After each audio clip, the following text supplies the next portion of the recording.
Hello and welcome to Cognitive Drift. There's something strange about the way shame works. It doesn't operate like a punishment handed down from a judge. It grows from the inside, like a parasite that convinces its host it belongs there. And when religion gets involved, that parasite becomes a blueprint for how you're supposed to think, behave, desire, even how you're supposed to feel about your own mind. Now, shame is a normal human emotion. Everyone feels it at some point. It helps regulate social behavior, keeps us from hurting others ideally. But when shame becomes a weapon, it no longer serves people, it serves institutions. And few institutions have learned to weaponize shame quite like organized religion. Let's start with a basic question. If a belief system promises unconditional love, why does it rely so heavily on guilt and fear to keep people in line? Why does so much of religious doctrine revolve around what you must not do, what you must not think, who you must not be? And what happens when you do any of those things anyway, as humans inevitably do? You're not just told you've made a mistake. You're told you're sinful, unworthy, broken by nature. And then conveniently, the same system that broke you offers to fix you, but only if you stay inside it. This is how control works, not through chains or prisons, but by shaping how people see themselves. If you can convince someone that their natural thoughts or instincts are wrong, you don't have to force them to obey. They'll police themselves. That's the power of shame. It doesn't need an audience. The accused becomes the warden. This pattern starts early.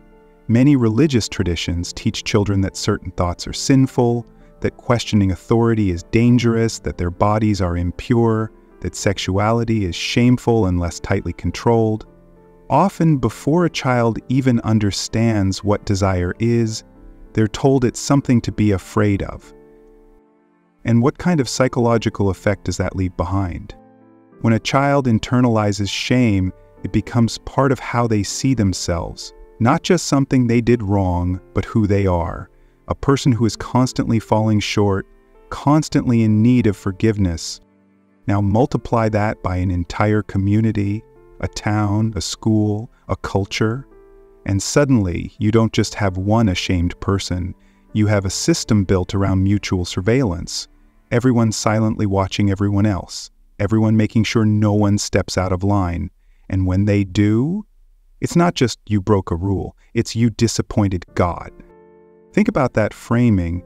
Disobeying your parents or your government can make you feel bad, but disobeying an all-knowing, all-powerful being, that's shame on a cosmic scale. And here's the thing. There is no objective standard for what's considered shameful in these contexts. What's impure in one religion is normal in another. What's a sin in one century becomes acceptable in the next, which raises the question, who decides what's shameful? The answer almost always is whoever benefits from your obedience. Religious authorities are rarely just spiritual leaders. They are often gatekeepers of culture, power, and tradition. Shame becomes a tool to protect the status quo, not truth, not virtue, not morality, just control. And this tool is flexible. It can be aimed at sexuality, at gender roles, at how much you pray, what clothes you wear, even what thoughts you allow yourself to have.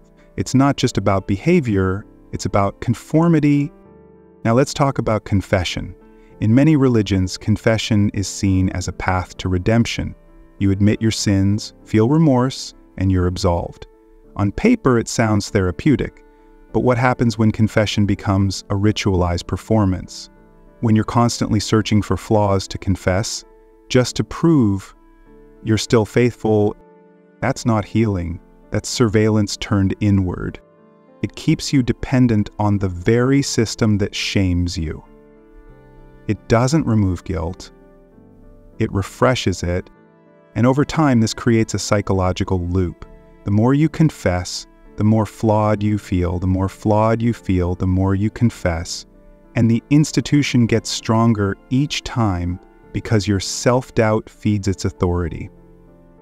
This is where shame becomes more than just a feeling. It becomes an architecture, a structure built into rituals, into language, into how people greet each other, dress, speak, even think. Shame becomes invisible because it's everywhere. But here's what's often overlooked. Shame is most effective when it's personal, when it feels like your own conscience speaking. And this is what makes religious shame so insidious. It doesn't always feel like it's coming from the outside. It feels like it's coming from within. You're not told, "We disapprove of you."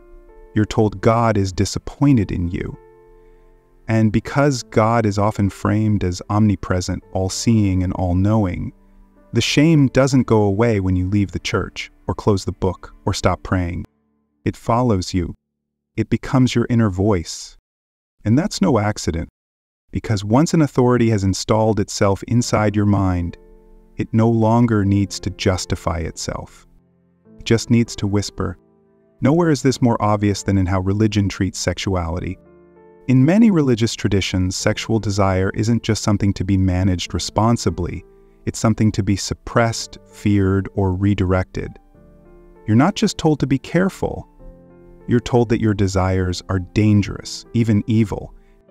And when something as natural as attraction is labeled sinful, people don't stop feeling it, they just start feeling ashamed of it. Take the concept of lust. In many doctrines, lust isn't just about action, it's about thought. The idea that merely thinking something sexual makes you guilty, that's a massive shift. It moves the boundary of control from behavior to the mind itself. And once you're guilty for your thoughts, there's no privacy left. You can't escape into your own head without feeling like you've betrayed something holy. This isn't just psychological overreach. It's control at the deepest possible level. People begin to fear their own instincts, their own minds. They censor themselves automatically. And again, this censorship doesn't end when the prayer ends or when you leave church. It lingers. It becomes habit. For many people, especially those who grew up in strict religious environments, that shame around sex follows them well into adulthood, even if they no longer believe in the rules. The feelings are still there. Guilt becomes background noise. Shame becomes muscle memory. You see it in the fear of intimacy, in the belief that pleasure is somehow wrong, in the struggle to accept one's own body or identity. And the system that created this harm rarely takes responsibility for it. Instead, it offers more shame as the solution. Struggling with sexual sins? Pray harder. Still having lustful thoughts? Fast. Confess? Repent. The solution to shame is always more shame. And what's often hidden under this process is a double standard.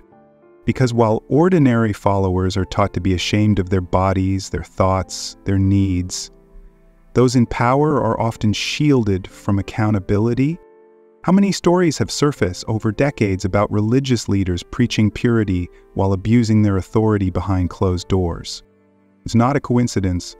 When shame is used as a control mechanism, it doesn't always apply evenly. It's meant for the ruled, not the rulers. This hypocrisy isn't a flaw in the system. It's part of how the system preserves itself. The people most punished by religious shame tend to be those least empowered to push back. Women, LGBTQ individuals, people who question authority, people who think for themselves. They're told they're rebellious, impure, dangerous. But what's really dangerous is independent thought. Shame keeps people from thinking clearly about power because they're too busy blaming themselves. That's the real genius of it. Now consider the idea of original sin. You're born broken before you've done anything, before you've hurt anyone, before you've made a single decision. You're already guilty. What kind of worldview starts by telling people that their nature is corrupt? It's not a worldview that wants freedom, it's a worldview that wants obedience. If you believe you're flawed at the core, then salvation becomes your only hope. And guess who holds the keys to that salvation? The same institution that told you you were flawed in the first place. It's like a company that sells a disease and the cure, a loop you can never exit. Even the desire to be good can be turned against you. Because the more you want to do right, the more deeply you feel your failure when you fall short of impossible standards. And religious standards are almost always impossible, not because people are weak, but because perfection doesn't exist. You can't stop your thoughts from happening. You can't live without ever making a mistake. But you can believe that each slip is a moral failure. And that belief, reinforced weekly, daily, sometimes hourly, keeps you compliant, not just externally, but internally. So the question isn't whether shame exists in religious traditions. The question is how much of it is necessary and how much of it is manufactured. There's a difference between accountability and humiliation. There's a difference between ethical guidance and psychological control. Religion often blurs that line. Take modesty codes, for example. They're not just about clothing, they're about responsibility. The message isn't just cover up, it's if others look at you with desire, it's your fault. That's not modesty. That's burdening someone with the consequences of other people's thoughts.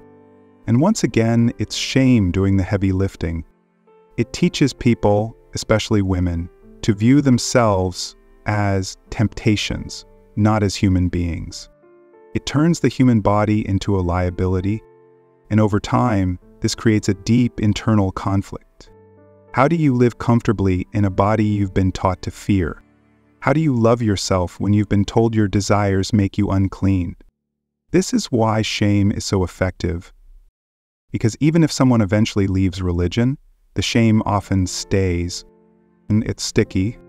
So it burrows into self-belief, into relationships, into what people believe they deserve.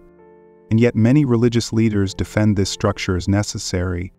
They argue that without shame, people would be immoral, lost, chaotic. But what does it say about a moral system that relies on self-loathing to keep people good? If the only thing stopping someone from doing harm is fear of punishment or shame, then maybe the system isn't producing goodness, it's just suppressing honesty. True morality doesn't need shame as a fuel. It doesn't require people to hate themselves in order to love others. That's a myth, one that serves power, not people. Throughout history, shame has always been a convenient tool for control.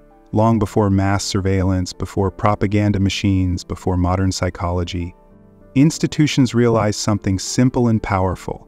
If you can make someone feel bad for who they are, you don't need chains to keep them in place. In medieval Europe, public penance wasn't just religious, it was political.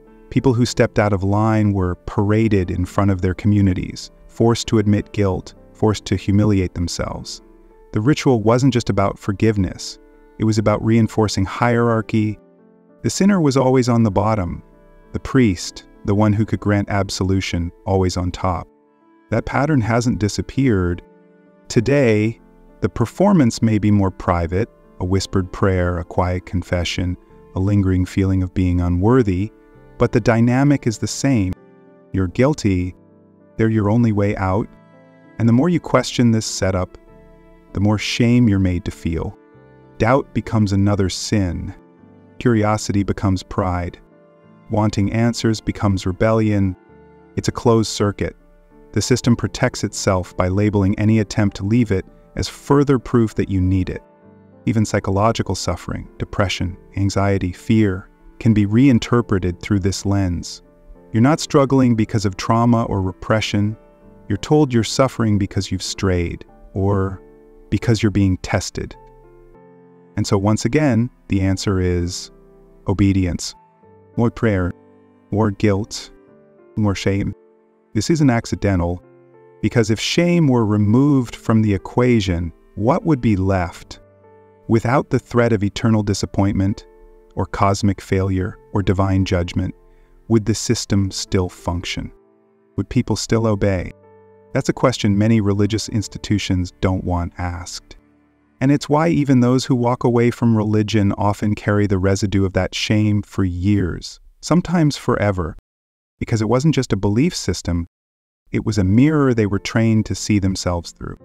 And when that mirror tells you again and again that you're broken, eventually you believe it. Not because it's true, but because you've never seen a different reflection.